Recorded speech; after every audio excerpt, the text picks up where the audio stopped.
नमस्कार दोस्तों, स्वागत है आपका अपनी यूट्यूब चैनल मेडिको डॉक्टर अभिषेक पर। आज हम पढ़ेंगे एक ऐसी ग्लैंड के बारे में जो कि बहुत इम्पोर्टेंट है और ये हर साल एग्ज़ाम में पूछे जाते हैं। तो आइए हम देखते हैं उस टॉपिक को जो हमारे पॉइंट ऑफ मतलब एग्ज़ाम के पॉइंट ऑफ व्यू से बहुत इम्पोर्टेंट है। आज हम पढ़ेंगे पैराथायरॉयड ग्लैंड के बारे में। ठीक है, आज का हमारा टॉपिक है पैराथायरॉयड ग्लैंड। ये बहुत इम्पॉर्टेंट टॉपिक होता है। ठीक है, पैराथायरॉयड ग्लैंड जो होती है ये छोटी छोटी ओवल शेप इंडोक्राइन ग्लैंड होती है। ठीक है, ये ओवल शेप होती है और इंडोक्राइन ग्लैंड होती है जो थायरॉयड ग्लैंड के पोस्टीरियर बॉर्डर पर स्थित रहती है। ये कहाँ पर स्थित रहती है? पोस्टीरियर बॉर्डर पर स्थित रहती है। किसके? थायरॉयड ग्लैंड के।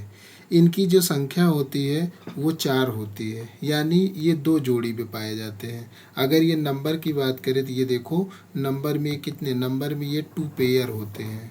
2 पेयर होते हैं, इसका मतलब ये कितने? 2 पेयर होते हैं, मतलब ये 4 होते हैं संख्या में।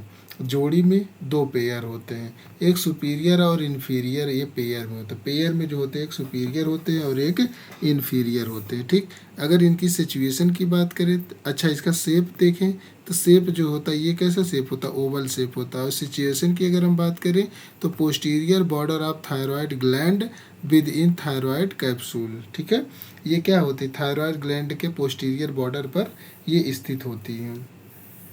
आइए इसमें हम बात करते हैं सुपीरियर जो पैराथायरॉयड जो होते हैं वो क्या होते हैं? फोर्थ होते हैं। फोर्थ फायरेंजियल पाउच जो चौथा होता है, मतलब फोर्थ फायरेंजियल पाउच में ये क्या होते हैं? ये विकसित होते हैं।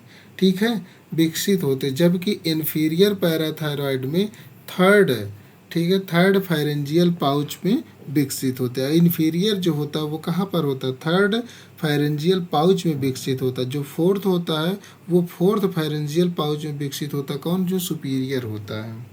ठीक है, ये देखिए यहाँ पर लिखा सुपीरियर जो होता है, ये जो सुपीरियर होता है पैराथायरॉयड जो होता है ये कहाँ पर होता है? ये होता है पैराथायरॉयड, ये कहाँ पर? फोर्थ पर होता है। डेवलप होता है फ्रॉम द जो इंडोडर्म की बनी होते हैं एंड जो फोर्थ फायरेंजियल पाउच में पाए जाते हैं। ठीक, ये इन्फीरियर जो होते हैं, इन्फीरियर जो पैराथायरॉइड्स होते हैं, सिमिलरली ये पैराथायरॉइड जो होते हैं वो थर्ड होते हैं। बी का डेवलप होते हैं फ्रॉम द थर्ड फायरेंजियल पाउच, ये थर्ड फायरेंजियल पाउच में डेवलप होते हैं। ठीक है ना? ये क्या होता है? ये क्या होता है? थर्ड फायरेंजियल पाउच में डेवलप होते हैं, है ना? तो इसको हम देखते हैं। ये हम इसका अगर हम मेज़रमेंट की बात करते हैं, इसका मेज़रमेंट जो होता है इसकी जो लेंथ होती है वो 6 mm होती है, विड्थ जो होती है 4 mm होती है और थिकनेस जो होती है वो क्या होता है? 2 mm होती है। ठीक, प्रत्येक ग्लैंड का वजन लगभग 50 मिलीग्राम होता है। ठीक है, ये याद करने वाली चीज़। इसका जो वेट होता है वो वेट कितना होता है? 50 मिलीग्राम होता है। ठीक है, तो ये कितना होता है? ये होता है 50 मिलीग्राम का होता है प्रत्येक ग्लैंड। ठीक है, प्रत्येक ग्लैंड कितने का होता है? 50 मिलीग्राम का होता है। ठीक, आइए हम ब्लड सप्लाई की बात करते हैं। तो जो अगर हम ब्लड सप्लाई की बात करें तो ब्लड सप्लाई क्या होती है? इन्फीरियर थायरॉयड आर्टरी होती हैं, सुपीरियर थायरॉयड आर्टरी होती हैं। ठीक है, 2 आर्टरी होती है, एक इन्फीरियर होती है और एक सुपीरियर होती है। जो इन्फीरियर थायरॉयड आर्टरी होती है और सुपीरियर थायरॉयड आर्टरी होती है। ठीक, अगर हम इसी में बात करें वेनस ड्रैगन की, ठीक है, ये वेनस ड्रैगन की अगर हम बात करें तो इसमें सुपीरियर थायरॉयड वेन पाई जाती हैं। ठीक है, सुपीरियर थायरॉयड वेन पाई जाती हैं। तो ये क्या करती है? इसमें 2 होती है, इसमें से 2 होती है, एक होती है मिडिल थायरॉयड वेन होती है और एक होती है इन्फीरियर थायरॉयड वेन होती है। ठीक, अगर हम इसमें क्या देखना चाहें, अगर हम लिम्फेटिक ड्रैगन्स की बात करें तो ये अगर हम लिम्फेटिक ड्रैगन तो ये डीप सर्वाइकल लिम्फ नोड पाए जाते हैं। इसमें क्या पाए? इसमें पाए जाते हैं डीप सर्वाइकल नोड पाए जाते हैं। ठीक है, ये चीज़ याद रखने वाली चीज़ है, डीप सर्वाइकल लिम्फ नोड पाए जाते हैं, ये लिम्फ ड्रैगन होते हैं। ठीक, आइए इसमें हम अगर अप्लाइड एस्पेक्ट की बात है, देखो ये नर्व सप्लाई जो होती है, नर्व सप्लाई में क्या होता है? सर्वाइकल गैंग्लिया पाई जाती है। ठीक, अगर हम इसमें अप्लाइड एस्पेक्ट की बात करें तो इसमें अप्लाइड एस्पेक्ट में क्या है, अप्लाइड एस्पेक्ट में क्या होता है, ये ट्यूमर बन जाते हैं, ट्यूमर्स ऑफ पैराथायरॉइड्स ग्लैंड। ठीक है, ट्यूमर्स ऑफ पैराथायरॉइड्स ग्लैंड की अगर हम बात करें, इसमें क्या होता है, जो पैराथायरॉइड्स ग्लैंड होते हैं, पैराथायरॉइड्स ग्लैंड में ट्यूमर होने पर जो पैराथायरॉइड्स हार्मोन होते हैं, जिसमें पीटीएच हार्मोन होते हैं, कौन कौन से हार्मोन होते हैं, ये होते हैं पीटीएच होते हैं, पैराथायरॉइड हार्मोन होते हैं। ठीक है, ये इसको याद करना।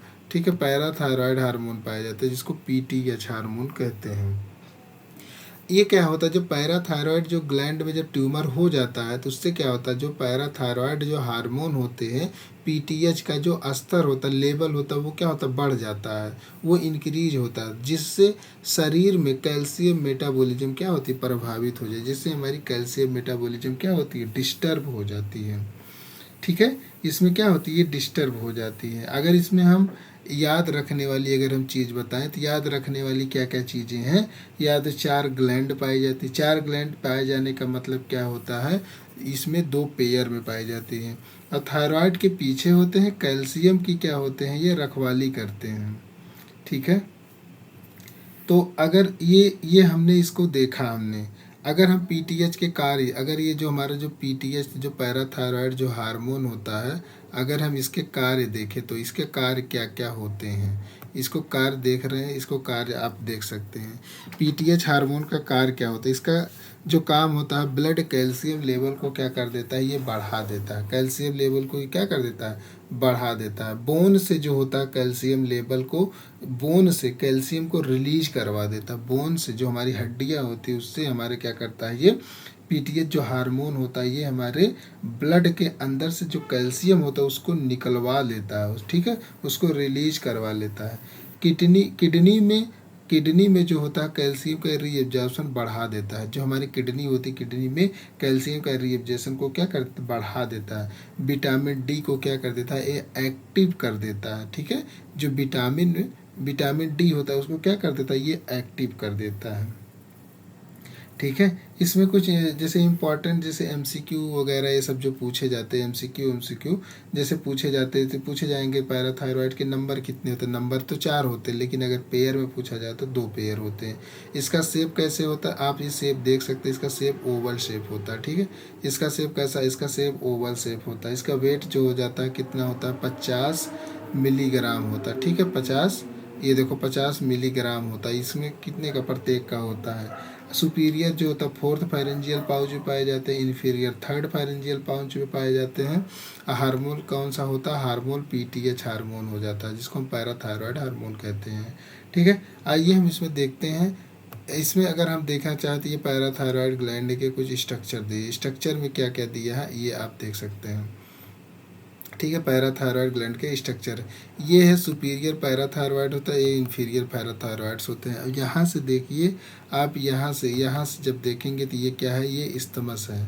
ठीक है, ये इस्थमस, और यहाँ से इसको जब देखेंगे तो ये क्या है, ये क्या है, थायरॉयड ग्लैंड होते हैं। ठीक है, थायरॉयड ग्लैंड के पीछे पाई जाती है क्या, पैराथायरॉयड, ये थायरॉयड के कार्टिलेज होते हैं, ये थायराइड की ये सब क्या है, ये थायराइड के ये जो होते हैं, ये थायराइड की यहाँ से लेके यहाँ तक ये थायराइड के कार्टिलेज होते हैं। ठीक है, और ये क्या है, ये हमारी ट्रैकिया होती है। ठीक है, तो ये हमारा टॉपिक था, ये हमारा टॉपिक जो था पैराथायरॉयड का, ये कंप्लीट हुआ। ठीक है, ये हमारा पैराथायरॉयड का जो टॉपिक था ये कंप्लीट हुआ। तो मिलते हैं हम नेक्स्ट वीडियो में, तब तक के लिए बाय बाय, थैंक यू।